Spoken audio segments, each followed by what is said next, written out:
Hi everybody, it's Tatiana, and today I'm coming to do a review of The Nightingale by Kristen Hanna. This is a World War II historical fiction novel set in France at pretty much the start of the occupation of France by the Nazis. I'm going to sit this book down because it's been a long day and my whole left side is a little sore right now, so I'm going to sit this down instead of holding it up. For this review, because I read this directly after reading Suite Française, I am going to kind of compare this to Suite Française in a way, and not in a negative way whatsoever. I will go ahead and let you all know I absolutely loved this story. I expected it to be a little emotionally taxing because for the people who I've heard from that have read this novel, it brought them to tears. Some of them one time, some of them a couple of times. And I am happy to report that I got a little misty, but I did not cry. And that's a big thing because y'all, I have cried like in the past. No, even if I watched them today, I have cried on the movie Con Air, the movie Face Off. Like it literally takes this much to bring me to tears, and it didn't happen while reading this story, so I am happy about that.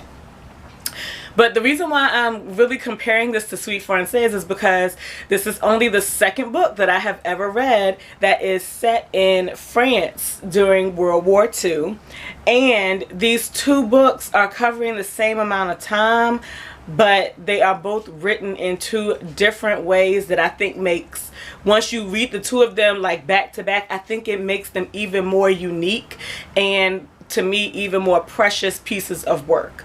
I do have a review of Suite Française. I will link that in the description box below if you have not checked that out already.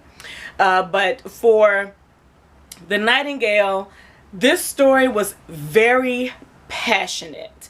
That is like the best way that I can describe it.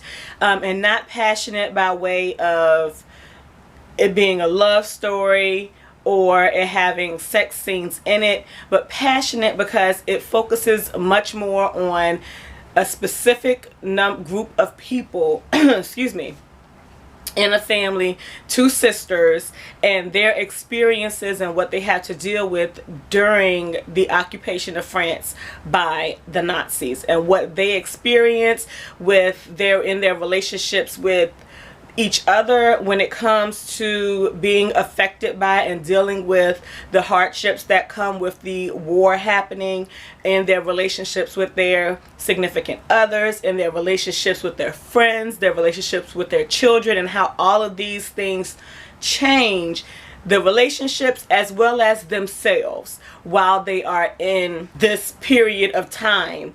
And because we're just focusing on these two main characters, there's a lot more that's tied into the story by way of emotions. I really expected, when I started reading this story, I figured that I was not going to have a problem getting emotional because I was so angry.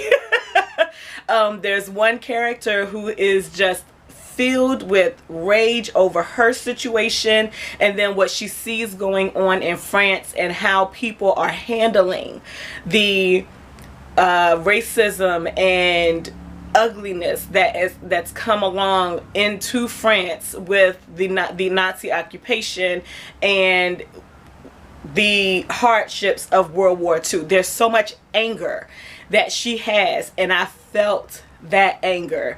So that's really what I expected to feel whenever I encountered this character. And of course, as the character grows in the story, it becomes more than just her being angry and having this what could be impotent rage, but what you do, what happens to your anger when you allow that to fuel your fight, and how that ignites the passion and the love that you have for the people you're in relationship with and what you feel your mission is. And in the same vein with this character, then you have the other character who is dealing with the difficulties of being in relationship with the character who's angry and trying to figure out how to deal with these changes that are going on and attempting to do so without upsetting their normal routine as much as possible. And as the hardships of war comes into play and the ration cards are distributed and food becomes scarce, clothes become scarce because materials for clothes are all being stolen and taken by the Nazis. Food is being stolen and hoarded by the Nazis. And so no one who lives in the town that's this book is focused in or centered in, set in for an extended period of time, no one in the town, be them Jew or not, is comfortably making their way through this war. And the other character trying to figure out how to deal with those hardships and what can they do to ease some of the difficulties that they're dealing with, as well as maintain the protection of people who are close to them. I think I explained that as well as I most possibly can without spoiling things in the story. And the difference between the Nightingale and Sweet Frances is, while the Nightingale is passionate and has all of these emotions that fuel and push the characters that we get to see, and it's like we are a part of their story as we're reading the story, Sweet Frances is very matter of fact, and it's like us being on the outside, the reader being on the outside looking in. So where you could possibly develop that passion, that there's a barrier that's there, so you can't really feel that passion of emotion that these characters have because you're not part of their story, and it's not focused on one group of people. It's so many different people whose lives you are getting a chance to see and how they're impacted by the mass exodus that happens in France, and then also with the village that's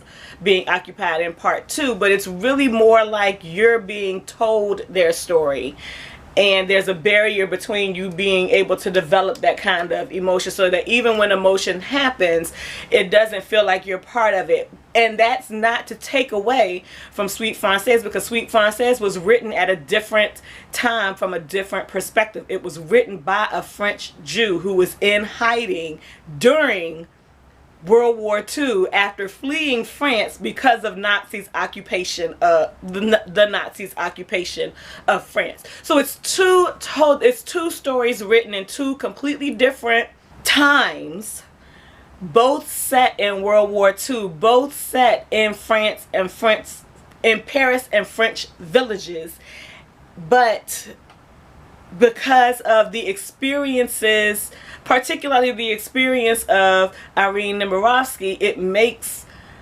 her novel, even though there's a barrier between having the emotional connection with any of the characters, it's still very personable and it still feels special.